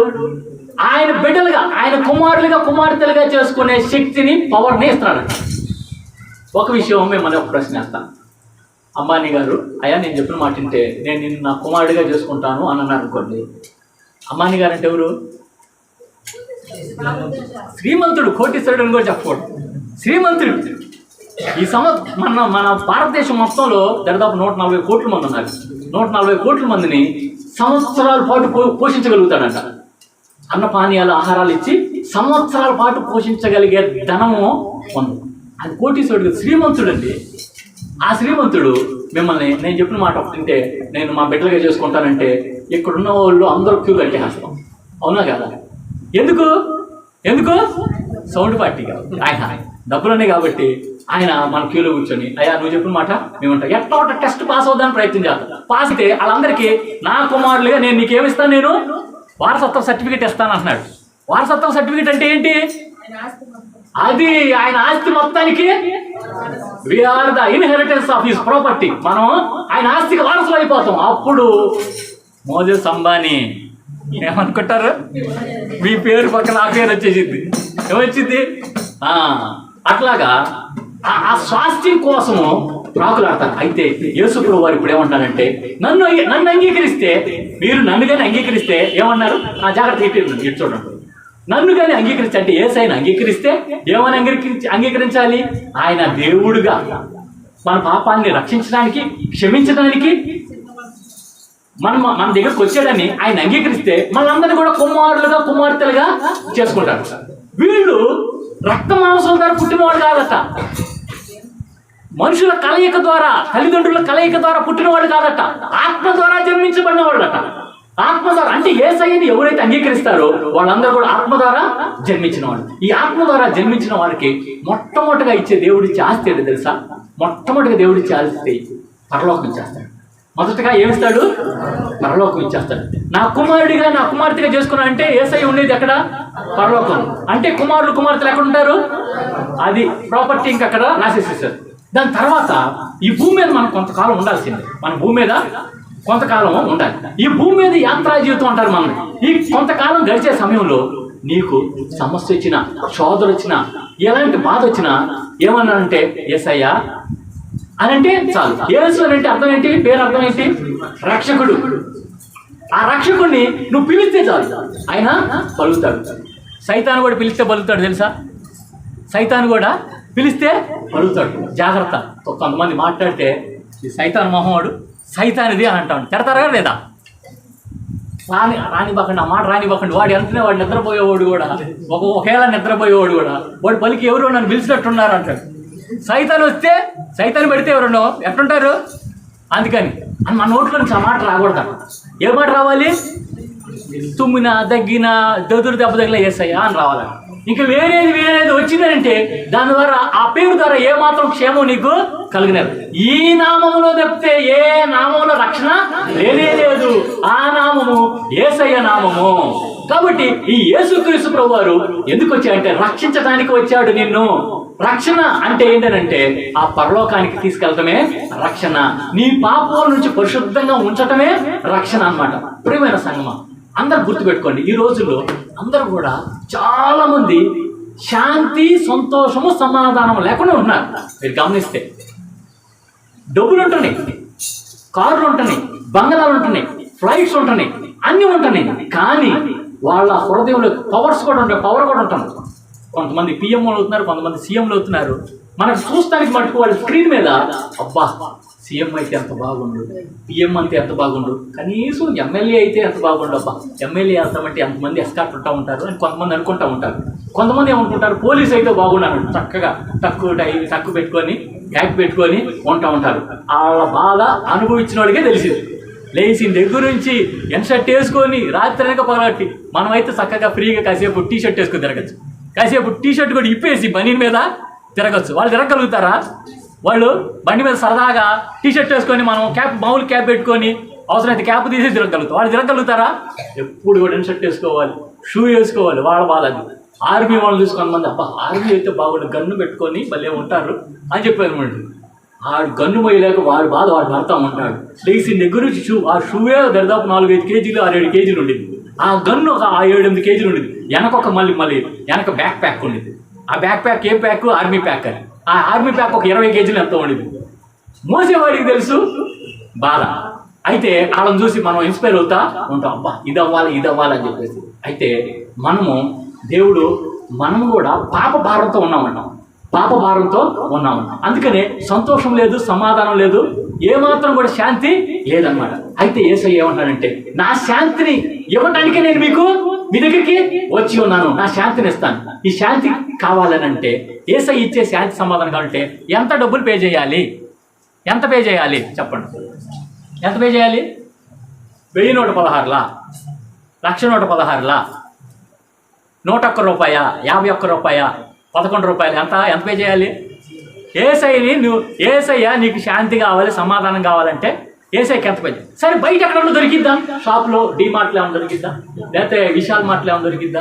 లేకపోతే ఇంకెక్కడన్నా ఏదైనా మార్ట్స్లో దొరికిద్దా అంటే ఏదైనా ఇస్తాం. కానీ ఈ శాంతి సమాధానం ఇది ఏదో ఈడు పిచ్చోళ్ళలో ఉన్నాడు, నువ్వు ఎక్కడ దొరికిద్దో అక్కడికి వెళ్ళయ్యా, ఇక్కడ మట్టుకు అలాంటిది ఏమీ దొరకదు. No, I will pay whatever you want. నేను ఎంత నీకు ఇస్తానంటే ఏమంటాడు? నేను పిచ్చోళ్ళ ఉన్నప్పుడు నీ దగ్గర డబ్బులు ఉంటే నీ దగ్గర ఉంచుకో, నాకేం అవసరం లేదు. ఈ శాంతి, ఈ సమాధానం నా దగ్గర ఏం తెలియదు అని చెప్పేసి వాళ్ళు అంటా ఉంటారు. అయితే యేసయ్య ఏమన్నాడు? నేను నీకు శాంతిని అనుగ్రహించడానికి వచ్చి ఉన్నాను. అయితే దీనికి నువ్వు ఎంత పే చేయాలంటే ఏం పే చేయవసరం లేదు. ఆ యేసయ్యను నువ్వు నమ్మటమే అడుగుతున్నాడు. తనను ఎందరు అంగీకరించడో వారందరికీ దేవుని కుమారులకు అధికారము ఆయన అనుగ్రహించాడు. ప్రియమైన సంగమం, మీరు ఒకటి గమనించండి. మీరు దేవుడు ఇక్కడున్న వాళ్ళతో ఎవరితో మాట్లాడాడా? మీతో ఎవరితో దేవుడు మాట్లాడాడా? మాట్లాడినోడు చేయి చూపించగలరు? చేయి చూపించండి. దేవుని స్తోత్రం. ఎస్. ఎందుకు దేవుడు ఎట్లా మాట్లాడతాడు? వాక్యము దేవుడై ఉండేనని చెప్పి అనుకున్నాం కదా. ఈ వాక్యం ద్వారా అంటే ఈ వాక్యం పాస్టర్ గారు చెప్తే ఈ పాస్టర్ గారి ద్వారా కూడా మన హృదయంలో ఏ డౌట్తో ఉంటామో ఆ డౌట్ని నివృత్తి చేస్తాడు దేవుడు. అట్లాగా మాట్లాడతాడు. అందుకని మాట్లాడటాన్ని బట్టి యేసయ్య నిజమైన దేవుడు అని కూడా నువ్వు గ్రహించుకోవచ్చు. కాబట్టి యేసయ్య మాట్లాడే దేవుడు. ఆయన మన కోసం వచ్చాడు కాబట్టి మనం పిలిస్తే పలుకుతాడు. పలికి నీ చెవులోనో లేదా నువ్వు కలగనేటప్పుడు, నువ్వు కలలో ఉన్నప్పుడు, నిద్రలో ఉన్నప్పుడు కళల ద్వారా నీతో మాట్లాడతాడు. ఎన్నో అద్భుతాలు ఈ ప్రపంచంలో జరిగినాయండి. అందుకని నేను ఇందాక ఫస్ట్లో చెప్తూ వచ్చాను, ఈ ప్రపంచంలో ఎక్కువ సంఖ్య కలిగిన వారు ఏ మతం వాళ్ళు? ఎందుకని? పీపుల్ పిచ్చోళ్ళ, మనుషులు పిచ్చోళ్ళ. మన భారతదేశంలో చాలామంది వీళ్ళకి ఏదో ఒకటి తాయిలాలు ఇచ్చి, అంటే మామూలు భాషలో చెప్పాలంటే బిస్కెట్లు వేసి వీళ్ళని సొంతగా దేవుడి వైపు లాక్కుంటారు. ఎవరైనా ఎవరిని లాక్కోగలుగుతారా? డబ్బులు ఇచ్చగలిగినా కానీ, గిఫ్ట్లు ఇచ్చి కానీ లాక్కోగలుగుతారా? కాకపోతే క్రైస్తవులకి దేవుడు చెప్పింది ఏంటంటే, నేను ప్రేమించాను కాబట్టి లోకాన్ని మీరు కూడా ఏం చేయాలి? ప్రేమించాలని యోహాను సువార్తలో ఉంది, పత్రికలో రాయబడి. నేను ప్రేమించాను కాబట్టి దేవుడు ఏమన్నంటే, నిన్ను వల్లే నీ పొరుగు వాడిని ప్రేమించుము. ఎదుటివాడికి దుప్పటి లేకపోతే, వాడికి చలిగా ఉన్నప్పుడు దుప్పటి లేకపోతే నువ్వు దుప్పటి ఇవ్వు. నీ దగ్గర 2 వస్త్రాలు అంటే 1 వస్త్రము ఇవ్వు. నీకు కలిగిన దాంట్లో కొంత వాడికి పెట్టు అని చెప్పి ప్రేమ చూపించమంటే, మీరు ఇలాంటి ఆకర్షణల ద్వారా వాడిని ఆకర్షించుకొని మీ మతంలో తిప్పుకుంటున్నారని కొంతమంది తప్పుగా పాపం అర్థం చేసుకుంటూ ఉంటారు. అయితే నిజమైన విషయం ఏంటంటే, యేసుక్రీస్తు ప్రభువారు ఆకర్షించకపోతే ఎవరు రారు. యేసుక్రీస్తు ప్రభువారు మాట్లాడుతూ ఉంటాడు. ఇక్కడున్న వాళ్ళకి నేను చెప్పే ఒక గ్యారంటీ ఏంటంటే, ఒకటి గ్యారంటీ అవుతాను. యేసయ్య నీతో మాట్లాడకపోతే, యేసయ్య నాతో ఒక్కసారి మాట్లాడయ్యా అని. యేసయ్య నాతో ఒక్కసారి మాట్లాడేంతవరకు నమ్మద్దు. అయితే మాట్లాడేంతవరకు కూడా ఏ పేరు స్మరణకు తీసుకురావు. ఒకే ఒక్క పేరు, యేసయ్య నువ్వు నాతో మాట్లాడితే ఉపయోగం ఏంటి? మాట్లాడితే ఉపయోగం ఏంటి అంటే, దేవుడు ఉన్నాడని నీకు నిర్ధారణ అవుతుంది. అవునా కదా? ఇప్పుడు మనం క్రైస్తవులు అనబడే వాళ్ళకి మీకు దేవుడు ఏంటంటే ఎక్కడ చూపిస్తాము? తూర్పు చూపిస్తామా, పడమడు చూపిస్తాము, ఉత్తరానికి దక్షిణానికి ఎటు చూపిస్తాము? పైకి చూపిస్తాము. ఏడయ్య మీ దేవుడు అని అంటారు. కొంతమంది ఏం కావాలంటే వాళ్ళకి దృశ్య రూపంలో కావాలి. ఏం కావాలి? ఒక ఆకారం కావాలి, ఒక దృశ్య రూపంలో కావాలి. అయితే దేవుడు ఏమన్నా అంటే, నేను ఆత్మస్వరూపిని, నేను ఈ ప్రపంచం omnipresence God, omniscient and omnipresence God అంటే ప్రపంచం మొత్తం ఉన్న దేవుడిని మనం ఎటు చూస్తాము? ఆయనలో మనము ఉన్నాం అన్నమాట. ఆయనలో మనం ఉంటే ఆయన మనం చూడగలుగుతామా? లోపలుండి బిల్డింగ్ అవుట్ సైడ్ మనం చూడగలుగుతామా? చూడలేదు. అట్లాగే దేవుడిలో ఉండి మనం దేవుడిని ఎలా చూడగలుగుతాము? ఆయన సర్వవ్యాప్తి ఉన్నాడనమాట. ఆయన మనతో మాట్లాడటానికి మనం అనుమతిస్తే, అడిగితే మనతో మాట్లాడతాడు. ఇంకో విషయం ఏంటంటే, దేవుడు ఎవరితో మాట్లాడతాడంటే, ఎవరి ప్రార్థన ఆలకిస్తాడంటే, పాపుల మనవి ఆలకించడు. దేవుడి దృష్టిలో దొంగతనం కానీ, నరహత్య కానీ, వ్యభిచారం కానీ, విగ్రహారాధన కానీ, మాంత్రిక విద్యలు కానీ, తాంత్రిక విద్యలు, ఇవన్నీ కూడా పాపం. దేవుడి దృష్టిలో పాపం. నువ్వు ఇవన్నీ చేస్తా, నాతో దేవుడు మాట్లాడంటే, no, God will not speak to you. ఎప్పుడైతే నువ్వు పాప క్షమాపణ, అయ్యా నా పాపను క్షమించాయా, ఇక నుంచి నేను నిన్ను నమ్ముకుంటానయ్యా, I want to be your son or your daughter, అయ్యా నేను అంబానీ వాళ్ళ కుమారుడు అవడానికి నాకు ఇష్టం లేదయ్యా, నీ కుమారుడు అవడానికి నాకు ఇష్టం ఉందయ్యా అన్నట్టుగా మన ఓన్ భాషలో, అయ్యా నేను నీ కుమార్తెగా అవుదామని ఇష్టపడితే, దేవుడు ఏం చేస్తాడంటే మన పాపాలని క్షమించడానికి సిద్ధంగా ఉంటాడు. మనం ఏం చేయాలంటే, మన పాపాలు ఏదైనా చేస్తే మన తలంపు ద్వారా పాపం చేస్తాం, మాట ద్వారా పాపం చేస్తాం, ఇంద్రియాల ద్వారా మనం పాపం ఖచ్చితంగా చేస్తూ ఉంటాం. అయితే ఈ పాపాలని దేవుడా నన్ను క్షమించయ్యా, నువ్వు నా హృదయంలోకి రాయా అని చెప్పేసి మనము అడగాలి. ఒకసారి అట పెయింటింగ్ కాంపిటీషన్ పెట్టారు. Painting competition. ఏ కాంపిటీషను? ఏం కాంపిటీషను? ఒక స్కూల్లో పెయింటింగ్ కాంపిటీషన్. అది క్రిస్టియన్ స్కూల్లో పెయింటింగ్ కాంపిటీషన్ పెట్టారు. క్రిస్మస్ రోజు బహుమతులు ఇస్తారనమాట. క్రిస్మస్ రోజులు బహుమతులు ఇద్దామని చెప్పేసి పెయింటింగ్ కాంపిటీషన్ పెడితే, అయ్యా మీకు అందరికీ నేను ఒక టాస్క్ ఇస్తున్నాను, పిల్లలు, అమ్మాయిలు, అబ్బాయిలు, పిల్లలు, మీకు ఒక టాస్క్ ఇస్తానండి. ఏం టాస్క్ అని అంటే, మీరు యేసు ప్రభు వారు డోర్ దగ్గర ఉండి తడతా ఉన్నట్టుగా ఫోటో గీయాలి, పెయింటింగ్ వెయ్యాలి అని చెప్పేసి వాళ్ళకి ఒక టాస్క్ ఇచ్చారనమాట. అందరూ చక్కగా, పిల్లలందరూ కూడా, తరుణ్ కానీ, వినయ్ కానీ, దయ కానీ, దీక్షిత్ కానీ, దార్షిక్ కానీ, చాలా మంది పెయింట్లు వేసుకొని వచ్చారు. వీళ్ళందరూ పెయింట్లు వేసుకొని వస్తే ఏమైందనంటే, ఈ పెయింట్లో ఒకళ్ళు సెలెక్ట్ అయ్యి ఆ సెలెక్ట్ అయిన వాళ్ళకి ఆ జడ్జెస్, వీళ్ళు ఈ అమ్మాయి మొదటి స్థానంలో వచ్చింది, ఈ అమ్మాయి చక్కగా పెయింట్ వేసింది అని చెప్పేసి ఆమెకి ఆ మొదటి బహుమానం ఇవ్వడానికి సిద్ధపడి ఉన్నారు. అయితే ఆ అమ్మాయి ఏం చేసిందంటే, డోర్ వేసింది, అన్ని చక్కగా వేసింది, ఏసైని కూడా చక్కగా వేసింది. ఏసై డోర్ దగ్గర ఉన్నట్లుగా, చాలా మధుర మనసు కలిగి ఉన్నట్లుగా చక్కగా చిత్రీకరించింది. కానీ ఆ తలుపుకి ఏముండిద్ది? గొల్లి ఉండిదా లేదా? చెప్పండి. జాషువాడు తలుపు గడి ఉండిదా లేదా? ఆ అమ్మాయి గొళ్ళు పెట్ట మర్చిపోయింది, తలుపు గడియే పెట్టింది. మరి ప్రైజ్ ఉండిద్దా పోయిద్దా? అంతేనా? పక్కాగా ప్రైజ్ ఉండిద్దా పోయిద్దా? ఉండిద్దంట. కొంతమంది లోయిస్ చెప్తున్నారు. జాషువాడు అండి, ప్రైజ్ ఉండిద్దా పోయిద్ది. లాస్ట్కి పోయిద్దా ఉండిద్దా? పోయిద్ది. వినాయ్, అసలు తలుపుకి ఉండాలా లేదా గడి పెట్టకపోతే, గడి అక్కడ పెయింటింగ్లో గీలేదు, అయితే ప్రైజ్. అయితే ఆ అమ్మాయిని పిలిచి అడిగారంట. ఏమని అడిగారు? అమ్మా నువ్వు అంత పెయింటింగ్ చక్కగా వేసావు, బాగా వేసావు. అయితే నువ్వు ఒక విషయం మర్చిపోయావు, చాలా ప్రాముఖ్యమైన విషయం. ఏ విషయం? గడి పెట్టడం మర్చిపోయావు. తలుపుల తర్వాత గడి ఉండింది కదా, గడి పెట్టడం మర్చిపోయావు. అంటే సార్ హృదయం అనే తలుపుకి గడి లోపల ఉండిద్దండి అన్నాడు. సచేతులు తల్లిని చూద్దామా? హృదయం అనేడు తలుపు నొద్ద యేసునాథుండు, హృదయం అనేడు తలుపు నొద్ద యేసునాథుండు, నిలచి తదయుడలుడు సాటుతుండే సకల విధములను, నిలచి తదయుడలుడు సాటుతుండే సకల విధములను. హృదయం అనే తలుపు దగ్గరికి యేసయ్య తడుతున్నాడు. ఎందుకు తడుతున్నాడు? తలుపు తీసేసుకొని రావచ్చుగా, జడబడి రావచ్చు కదా. అది లోపల లాక్కేసేసి ఇస్తున్నారు. ఏముంది? ఆ పాప చెప్పింది, ఇది లోపల లాక్కేసేస్తుందండి. యేసయ్య బయట తలుపుకున్నా కూడా మన హృదయానికి అలా లోపల లాక్కుండేది, కానీ బయట lock. Excellent, very good, you are the winner this first prize నీకే అని చెప్పాను. కరెక్టే కదా? మన హృదయంలోకి యేసయ్యని మనం పర్మిషన్ ఏముంది రానే వస్తారా? ఎవరు నెలకి మన ఇంట్లోకి మనం వచ్చినప్పుడు పర్మిషన్ అడిగి వస్తామా? రాము. ఎవరు ఇంటికి వెళ్ళినప్పుడు పర్మిషన్ అడిగి వెళ్ళాలి. యేసయ్య అయితే ఎవరు ఇంట్లోకి, ఎవరు హృదయం అని ఇంట్లోకి రావాలన్నా పర్మిషన్ అడిగి వస్తాడు. ఏమవుతాడు? టక్ టక్ టక్ తలుపు పడతా ఉంటాడు. ప్లీజ్ ఓపెన్ ద డోర్ అని అంటాడు. Open the door. అప్పుడు మనం ఏం చేయాలి?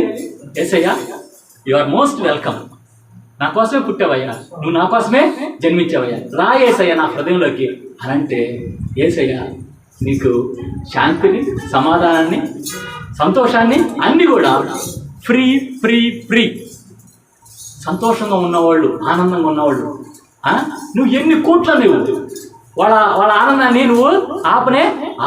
ప్రియమైన సహోదరి సహోదరు, మీరు గమనించండి, ఈ లోకంలో కోట్లు ఉన్నవాళ్ళు, ఎన్నో ఆస్తున్న వాళ్ళు సంతోషం లేదు, సమాధానము లేకుండా ఉన్నారు. యేసయ్య దీన్ని ఉచితంగా ఇస్తానంటే నువ్వు తిరస్కరించావనుకో, హ్యాపీ బర్త్డే యేసయ్య హ్యాపీ బర్త్డే చేసుకున్నా కూడా ఉపయోగం లేదు, స్టార్ పెట్టినా ఉపయోగం లేదు, బెలూన్స్ వేసినా ఉపయోగం లేదు, ఎన్ని చేసినా ఉపయోగం లేదు. వండిద్దా దీక్షిత్? వండిద్దా? స్టార్ పెట్టుకుంటాము, ఉపయోగం ఉండిద్దా? ఆ స్టార్ హృదయంలో ఉండాలంట. ఆ స్టారు యేసయ్య అన్నాడు, నేను స్టార్ నేను అన్నాడు.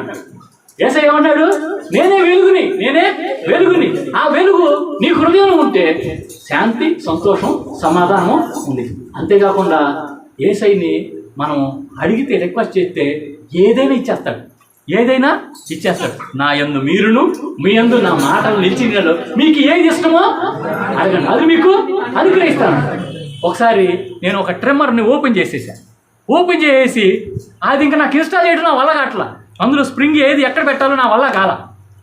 యేసయ్య ఈ వస్తువు ఒకళ్ళు గిఫ్ట్గా ఇచ్చారు, పొరపాటును ఓపెన్ చేశాను. అయ్యా ప్లీజ్ యేసయ్య నాకు సహాయం చేయయ్యా, ఇది ఎలా చక్కగా మళ్ళీ రీఅసెంబుల్ చేయాలో నువ్వు నాకు సహాయం చేయయ్యా అని చెప్పేసి చిన్న ప్రార్థన చేసుకొని మళ్ళీ అటాచ్ చేస్తే అప్పుడు వరకు దరిదాపు అరగంట సేపు ప్రయత్నం చేశాను నా సొంతగా, నా వల్ల కాల. ఎప్పుడైతే చిన్న ప్రార్థన యేసయ్య ప్లీజ్ హెల్ప్ చేయయ్యా, మళ్ళీ ఇది నేను నాకు ట్రిమ్ చేసుకోవడానికి నాకు మళ్ళీ నేను కొనుక్కోవాలంటే నా వల్ల కాదయ్యా, ఇది కాస్ట్ 800-900 ఉండి నా వల్ల కాదయ్యా, ప్లీజ్ యేసయ్య సహాయం చేయనంటే చక్కగా ఇన్స్టాల్ అయింది. ఇట్లా రకంగానే ట్రర్ అని తిరుగుతుంది. దేవుని స్తోత్రం, హల్లెలూయా. ఇట్లా చాలా చేశాడు, నాకు చాలా చేశాడు. నేను డైరీలో రాసుకుంటా దేవుడు చేసిన మిరాకిల్స్ అన్ని, అద్భుతాలు, ఆశ్చర్యకాలన్నీ మిరాకిల్స్ రాసుకుంటా. మీకు కూడా నిజంగా యేసయ్యను అనుభవిస్తే మీరు ఒక డైరీ పెట్టుకొని దేవుడు చేసిన ఆశ్చర్యకాలన్నీ రాసుకోండి. ఆ ఆశ్చర్య మన దేవుడికి మనకు కుమారుడు అనుగ్రహించబడిన ఆయన ఆశ్చర్యకరుడు ఉంది. ఆశ్చర్య కార్యాలు చేయాలంటే ఎవరి వల్ల అవుతుంది? ఇక్కడ ఉన్న వ్యక్తుల్లో చాలా మందికి ఆశ్చర్యకార్యం జరిగింది. ఇక్కడ ఉన్న ఒక వ్యక్తికి కూడా ఆశ్చర్యకార్యం జరిగింది. ఇక్కడ శైలాస్ గారిని ఒక ఆయన ఉన్నాడు. ఆయనకి కన్ను సమస్య వస్తే కన్ను తీసి కన్ను పెట్టారు. స్పష్టంగా ఇప్పుడు దేవుడు చూపించాడు. మిరాకిలా కాదండి శైలాస్ గారు, చేయొద్దండి, హల్లెలూయా చెప్పండి, మీరు ఒక్కడే చెప్పండి హల్లెలూయా అని. మరి దేవుడు ఎంత అద్భుతం చేశాడో తెలుసా? దరిదాపు 8 నుంచి 9 నెలల పాటు ఎంత వేదన అనుభవిస్తూ వచ్చాడు. అయితే దేవుడి సన్నిధిలో ఎప్పుడైతే లోపడ్డాడయ్యా, నేను చేసింది తప్పు, నన్ను క్షమించు, నీ సన్నిధానికి నేను రాలేకపోయాను, నన్ను క్షమించాననగానే దేవుడు ఏం చేశాడంటే వెంటనే ఆ కంటిలో పోయిన సమస్య డాక్టర్స్ డిక్లేర్ చేసేసారు, నీ కన్ను రాదు అన్నారా కాదండి? అది సాక్ష్యం, కన్ను నీకు రాదన్నారు. అయితే అనుకోకుండా దేవుడు ఒక డాక్టర్ గారిని పంపించారంట. ఆ డాక్టర్ గారు ఏమని చేశారంటే, నీకు ఆపరేషన్ చేయాలి అని చెప్పన్నారంట. ఇమీడియట్గా రేపే ఆపరేషన్ చేయాలనగానే వెంటనే ప్యాకప్ చేసుకొని వెళ్ళిపోయి ఆపరేషన్ చేయడానికి సిద్ధపడితే ఏం చేశారంటే శైలేష్ గారికి ఏం చేశారంటే కన్ను తీసి నల్లగుడ్డు తీసి నల్లగుడ్డు వేయటం. ఇప్పుడు విన్నారా మీరు? కంట్లో శుక్లాలు తీస్తాం ఉంటారు, కంట్లో పొర ఏదన్నా తీయటం ఉంటారు, కానీ నల్లగుడ్డు వేయటం విన్నారా మీరు? వినుండరు. ఐ బ్యాంకులు అయ్యోళ్ళు ఎన్నో తీస్తూ ఉంటారు కానీ వేయటం లేదు. అయితే మన మధ్యలో ఉన్న సాక్షి శైలాష్ గారికి కనుగుడ్డు మరలా నల్లగుడ్డు పెట్టారు. ఈరోజు స్పష్టంగా చూస్తున్నారనమాట. ఈ కన్ను మూసేసి ఇదంతా అంటే 5 4 ప్రిన్సిపుల్ చెప్తారు. అంతకుముందు ఏమో కనిపించట్లేదండి, కొంచెం దగ్గరికి అయితే కనిపిస్తుందండి, నాకు కనిపించలేదండి. ఆశ్చర్యకరుడైన దేవుడు మన దేవుడు ఏం చేస్తాడు? అద్భుతాలు చేయగలడు. ఆ దేవుడు నీ సొంత దేవుడిగా అవటం నీకు ఇష్టం లేదా? నీ సొంత. నేను ఒక ఎగ్జామ్ రాసేటప్పుడు డిగ్రీ ఎగ్జామ్ నేను అప్పుడు చాలా భక్తిగా ఉండేవాడిని. అంటే ఆ తర్వాత పోయాను కాబట్టి చెప్తున్నాను. నేను అప్పుడు చాలా భక్తిగా ఉండేవాడిని. రోజు ప్రార్థన చేసుకొని వాక్యం ఎట్లా చదువుకునేవాడిని? మోకరించి చక్కగా బైబిల్ ఎట్టో పెట్టుకొని వాక్యం చదువుకొని ప్రార్థన చేసుకొని వెళ్ళేవాడిని. వెళ్ళి చాలా సంతోషంగా చాలా హ్యాపీగా ఉండేవాడిని. అయితే ఎగ్జామ్స్ రాసే క్రమంలో final exams BCom final exams నేను రాసే క్రమంలో నాకేమైందనంటే ఒక ఎగ్జామ్ కంపెనీ అకౌంట్స్ ఏదో ఒక ఎగ్జామ్ ఉంది. ఆ కార్పొరేట్ అకౌంటెన్సీ అనే ఎగ్జామ్ చాలా టఫ్గా వచ్చింది, చాలా కఠినమైనది. అది సిఏ వాళ్ళు చార్టెడ్ అకౌంటెంట్స్కి వచ్చే ఎగ్జామ్ పేపర్ నాకు వచ్చింది. వచ్చేసరికి అరగంట సేపు దాకా పెన్ను దాని మీద పెట్టడానికి నాకు ఏమి రాదు. ఏడవటం తప్పితే ఎడుద్దామా నవ్వుదామా ఏం చేద్దామా ఏం కాదు. అప్పుడు రక్షకుండు దయించినాడట మన కొరకు పరమా రక్షకుండు మన రక్షణ ఉన్నాడుగా, సేవియర్ ఉన్నాడుగా. ప్రభా అయిపోయేటట్టున్నానయ్యా, ఈ ఎగ్జామ్ నేను రాయిపోతే డిగ్రీ ఫెయిల్డ్. అంతకుముందు బ్యాక్లాగ్స్ ఉన్నా కూడా తర్వాత చివరికి వచ్చేసరికి పాస్ అవ్వచ్చు, కానీ ఫైనల్లో కానీ పోయిందంటే టోటల్గా ఫెయిల్డ్.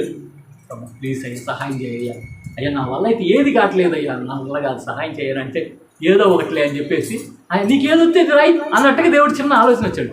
ఓకే అని చెప్పేసి ఇంకా థియరీ రాయటం స్టార్ట్ చేసి థియరీ వచ్చిన థియరీ ఎంత రాసినా 20 మార్కులకి మహా అయితే 16 నుంచి 18 మార్కులు థియరీ బాగానే రాశాను. అయ్యా ఇంకా ఈ గ్రాఫ్స్ ఈ టేబుల్స్ నా వల్ల కావట్లేదు ప్రభు అని చెప్పేసి అనుకున్నా కూడా ప్రయత్నం చేయి నీకు వచ్చింది రాయనంటే సరే అని చెప్పి చక్కగా గీస్తా. నాకు వచ్చినంత మట్టుకు ఇన్పుట్ చక్కగా పేపర్లో రాసి వచ్చి తర్వాత మా ఫ్రెండ్స్ కాడికి చెప్పి నేను కానీ పాస్ అయ్యానంటే ఆ యూనివర్సిటీ అంత చెడ్డ యూనివర్సిటీ ఇంకోటి ఉండదు. నేను పాస్ అయితే అంటే నాకు అంత గ్యారెంటీ ఉంది నేను పాస్ గాను, ఎందుకంటే నాకేం రాలేదు కదా, నేను రాంది రాశాను కదా అని చెప్పేసి నేను అనుకుని తర్వాత రిజల్ట్ చూస్తే కనీసం అట్లీస్ట్ ఆర్డినరీగా పాస్ అవ్వడానికి దేవుడు సహాయం చేశాడు. అమ్మో నేను పాస్ అవుతుంది ఇట్స్ మిరాకిల్ అని చెప్పి అనుకున్నాను. నేను ఆ ఒక్క సబ్జెక్టులో నాకు చాలా అద్భుత రీతిలో దేవుడు పాస్ అవ్వటానికి పాస్ మార్క్ అనుగ్రహించాడు. సరే ఇంకొక విషయం ఏంటంటే సంతోషించే విషయం, మనం మామూలుగా సహజంగా ఎవరన్నా ఎగ్జామ్ రిజల్ట్ రాగానే ఒకడు ఫెయిల్ అయ్యాడు అనుకోండి, వీడు ఫెయిల్ అయ్యేవాడు ఏడ్చడానికి ఓదార్పు ఏంటంటే అరే వాడు పాస్ అయ్యాడా, వాడు ఫెయిల్ అయ్యాడు అనుకో ఓకే ఆ అమ్మాయి ఫెయిల్ అయింది ఓకే అయితే ఓకే. అదే కానీ అందరూ పాస్ అయ్యి వీడు ఫెయిల్ అయ్యాడంటే వాడు దుఃఖానికి అంతూ ఉండనే ఉండదు. అంటే ఎదుటోడు ఫెయిల్ అయితే వీడికి ఎందుకు దుఃఖం ఆగిపోతుంది, అది సైకాలజీ. అయితే నేను ఇక్కడికి ఎగ్జామ్ రాసిన తర్వాత ఇంకప్పుడు ఎవరెవరు పాస్ అయ్యారు ఎవరెవరు ఫెయిల్ అయ్యారని ఎంక్వైరీ చేశాను. మా క్లాసులో ఒక అమ్మాయి 80%, ఆ అమ్మాయి చక్కగా అక్షరాలు రాసిద్ది, ముద్దగా కంప్యూటర్ ప్రింట్ లాగా ఉంటుంది. ఆ అమ్మాయి చక్కగా రాసిద్ది అనమాట, అంత బాగా. అన్నీ కూడా 70 పైనే, 75, 80, 85, 90, 95 మార్క్స్ వస్తాయి. అరే ఆ అమ్మ రమణి పాస్ అయిందా, రమణిది కూడా పోయి అవునా ఏ సబ్జెక్టు, అదే కార్పొరేట్ అకౌంటెన్సీ పోయిందిరా. మాస్టర్ గారు లెక్చరర్ గారి దగ్గరికి మా లెక్చరర్ గారి దగ్గరికి వెళ్ళాం.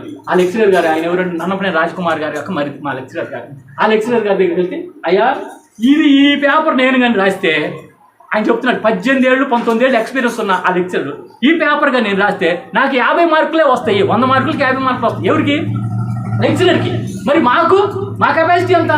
దేవుడు నాకు 35 వేసి పాస్ అయితే నేను పాస్ అయ్యాను. నాతో పాటు ఉన్న వాళ్ళు 2-3 ఫెయిల్డ్. ఈ 80% అమ్మాయి కూడా ఫెయిల్డ్. నా తర్వాత MBA చదివానండి. MBA అయిపోయిన తర్వాత కూడా ఆ అమ్మాయి మామూలుగా దండయాత్రలు చేస్తుంది, 1 by 1 తర్వాత రాస్తుంది. Hour God is great God, ఆశ్చర్యకరుడు. అద్భుతకరుడైన దేవుడు. ఆయన మీద ఆధారపడి యేసయ్యా నా హృదయంలోకి రాయ్యా అని అంటే చాలు, నిన్ను అన్ని విధాలుగా రక్షిస్తాడు.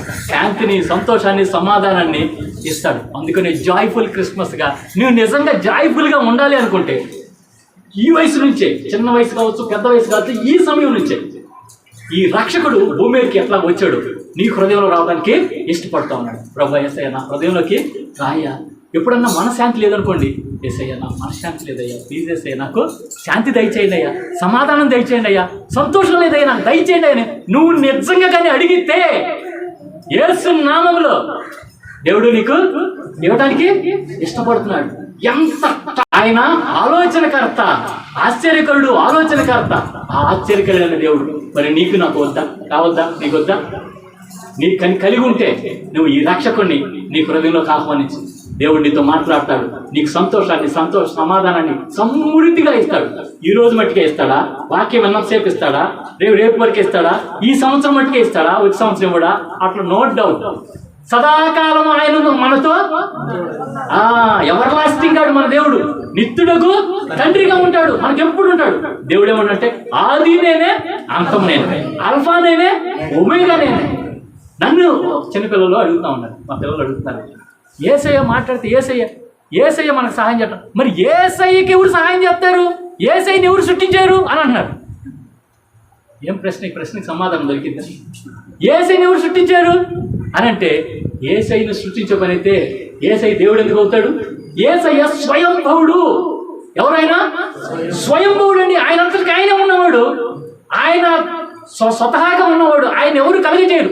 ఆయన కలుగజేస్తే, యేసయ్యని కలుగజేస్తే ఆయన ఏమవుతాడు? సృష్టి అవుతాడు. సృష్టికర్త అవుతాడా? కలిగి ఉన్నదేది ఆయన లేకుండా కలుగలేదు. సమస్తమును ఆయన ద్వారాను, ఆయన మూలంగాను కలిగి ఉన్నది. కాబట్టి యేసయ్యని ఎవరు సృష్టించరు. ఆయన స్వయంభవుడు. మోషేతో దేవుడు, యెహోవా దేవుడు తను పరిచయం చేసుకుంటూ వచ్చాడు.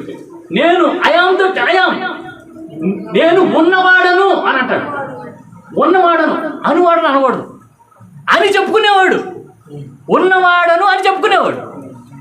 కొంతమంది దేవుడు స్తుతిస్తా, ఉన్నవాడును, అనువాడునైనా దేవా, నో అట్లా అనకూడదు. ఉన్నవాడును అనే దేవుడు.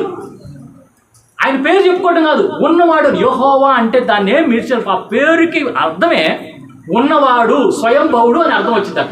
కాబట్టి యేసయ్యను ఎవరు సృజించారు. కాబట్టి ఆయన ఆది అంతం, ఆల్ఫా ఒమేగా, మొత్తం మొదటి నుంచి చివరి వరకు ఉన్న దేవుడు. ఈ దేవుడు నీతో ఎప్పుడు ఉంటాడు, నీ సమస్యలన్నీ తీర్చేస్తాడు.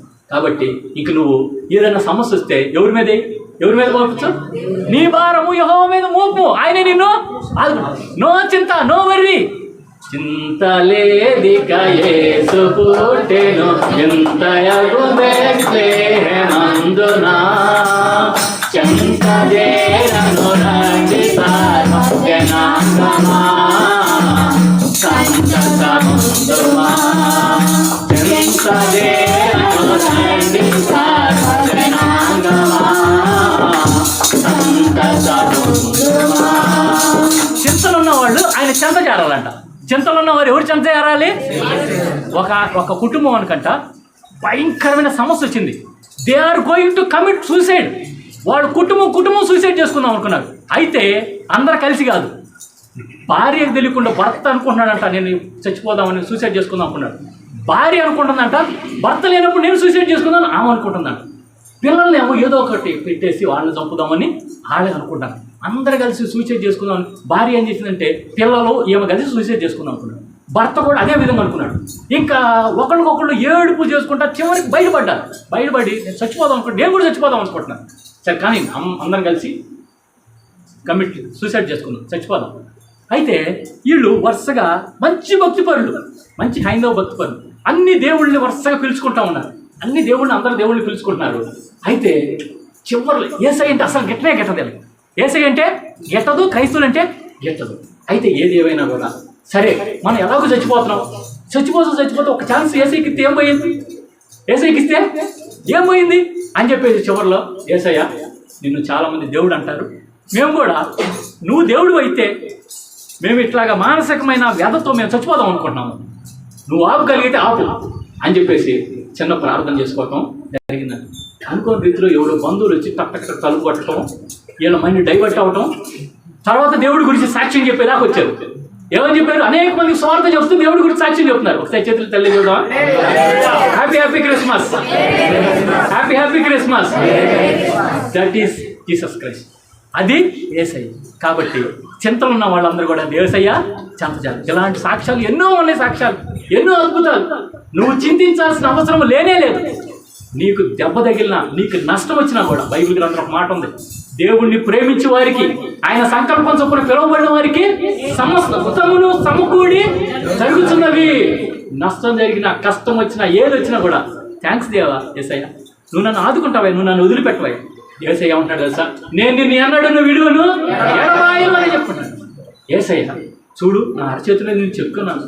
ఒకసారి నేను తెలిసి తెలియక చేసిన కొన్ని పాపాలకి నాకు బాధేసి పశ్చాత్తాపడి యేసయ్య కూడా నన్ను కనికరించడు నేను చేసే తప్పులకి పాపాలకి అని చెప్పేసి మనసులో అనుకుంటా ఉంటే, దేవుని యొక్క బైబిల్ గ్రంథం ఒకసారి నాకు వాగ్దానం వచ్చింది. ఆ వాగ్దానం వచ్చినప్పుడు ఆ వాగ్దానానికి ముందు చదువుకున్నా. ఆ వాగ్దానంలో ఏమని రాస్తుందంటే, నేను నా అరచేతుల మీద నిన్ను చెక్కి ఉన్నానని చెప్పాను. అంటే దాన్ని కొంచెం ముందు చదువుకుంటే సియోను ఏమనుకుంటుందనంటే, సియోను నన్ను విడవాడాడు దేవుడు అని చెప్పేసి అనుకుంటుంది. అయితే నేను నిన్ను విడుస్తానా? తల్లి తన యొక్క చంటి బిడ్డని కరుణించకుండా మానుతుందా? తన చంటి బిడ్డనే కరుణించింది అయితే, ఆమెని ఆ తల్లి తన బిడ్డని మరవదైతే నేను నిన్ను మరుస్తానా? ఇందాకేమనుకున్నావు? యోహాను సువార్త 1వ అధ్యాయం 12 వచ్చినాము, తన్ని అందరూ అంగీకరించిన వారందరూ దేవుని కుమారులు కుమార్తెలు అనబడతారు. కాబట్టి నువ్వు నా కుమారుడు కాబట్టి నేను నిన్ను విడిచిపెట్టలే, నేను నిన్ను నా చేతి మీద రాసుకున్నాను. కాబట్టి ప్రేమ గుర్తుపెట్టుకోండి, క్రిస్మస్ అని అంటే క్రీస్తుని ఆరాధించాలి. క్రీస్తుని హృదయంలోకి ఆహ్వానిస్తే నీ పాపాలు మొట్టమొదటిగా, నీ పాపం ఏదన్నా దేవుడికి వ్యతిరేకమైన ఏదన్నా పాపం తొలగించుకుంటే అప్పుడు యేసయ్య మన హృదయంలోకి వస్తాడు. ఆయన స్థిరంగా నివసిస్తూ ఉన్నప్పుడు దేవుడు నీ విషయంలో అద్భుతాలు చేసినప్పుడు నువ్వేం చేయాలి? ఆరాధించాలి. ఏం చేయాలి? దేవుడిని ఏమని ఆరాధించాలంటే, ఒక అద్భుతం చేశాను అనుకున్నాను, అద్భుతకరుడా యేసయ్య, నువ్వు అద్భుతకరుడు అయ్యా, నీకు చాలా వందనాలు అయ్యా, ప్రైజ్ గాడ్ అని చెప్పేసి ఆశ్చర్యం కలిగేసానంటే, అయ్యా ఆశ్చర్యకరుడు అయ్యా, నువ్వు చాలా అద్భుతాలు ఆశ్చర్యాలు చేసే దేవుడు అయ్యా అని చెప్పి మనం ఏం చేయాలి? థ్యాంక్స్ చెప్పాలి. యేసయ్యకి ఏం చెప్పాలి? ఎవరైనా మనకి ఏదైనా మేలు చేస్తే ఏమని చెప్తాము? థ్యాంక్స్ అని. Yes, you have to give thanks unto God. దేవుడికి ఏం చేయాలి? కృతజ్ఞతలు తెలియజేద్దాం. మరి యేసయ్యకి ఆరాధిద్దామా? యేసయ్యని స్తుతిద్దామా? ముందు దేవుడిని యేసయ్యని హృదయంలోకి ఆహ్వానించండి. హృదయంలో ఆహ్వానిస్తే యేసయ్య మన హృదయంలో ఉంటాడు, చక్కగా మన విషయంలో సహాయం చేస్తాడు. మనం దేవుడికి స్తుతులు, కృతజ్ఞతాస్తుతులు, ఆరాధనలు చెల్లించాలి. దేవుడి మాటలు దీవించుకున్నాం గాక. సమస్త జ్ఞానం గురించిన దేవుని కృపా సమాధానం ప్రభుని యేసుక్రీస్తు వలన మన హృదయములకు, మన తలంపులకు కావలి ఉండును గాక. ఆమేన్.